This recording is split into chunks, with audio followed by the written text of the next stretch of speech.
आज मी तुम्हाला कैरीची चटणी बनवून दाखवणार आहे। त्यासाठी बघा या 50 ग्रॅम मिरच्या घेतलेल्या आहेत, पोपटी कलरच्या आहेत, स्वच्छ धुवून याचे देठ वगैरे काढून घेतलेली आहेत। एक गड्डी लसूण घेतलेला आहे आणि हे काय करणार आहे, जरा थोडंसं मिक्सरला दरदर करून घेणार आहे। लसूण आणि मिरची फक्त फिरवून घेतलेली आहे। जरा मिरची तुम्ही भाजून जरी घेतली तरी चालेल आणि कच्ची जरी केली तरी पण चालेल। ह्याच्यामध्ये अर्धा चमचा तुम्ही जिरं पण फिरवू शकता। तवा गरम करत ठेवलेला आहे आणि छोटे 2 चमचे मी तेल गरम करत ठेवलेलं आहे। तेल चांगलं कडक गरम झालेलं आहे। छोटा अर्धा चमचा मोहरी टाकायची, एकदम बारीक आहे मोहरी।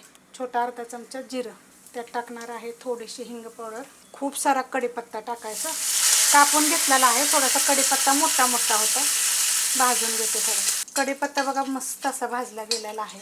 त्याच्यामध्ये एक मिडियम आकाराचा कांदा पण चांगला भाजून घेऊया। कांदा बघा मस्त असा भाजलेला आहे। त्याच्यामध्ये काय करायचं, मिरची टाकून घेते। मिरची आणि लसूण जो आपण केला होता ना दरदर, ते टाकून घेते।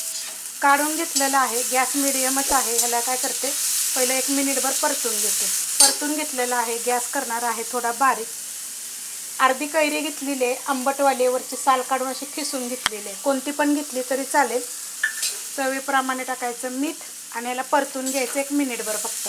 मस्त असं परतून घेतलेलं आहे बघा, बारीक गॅसवर 1 मिनिटभर परतून घेतलेलं आहे।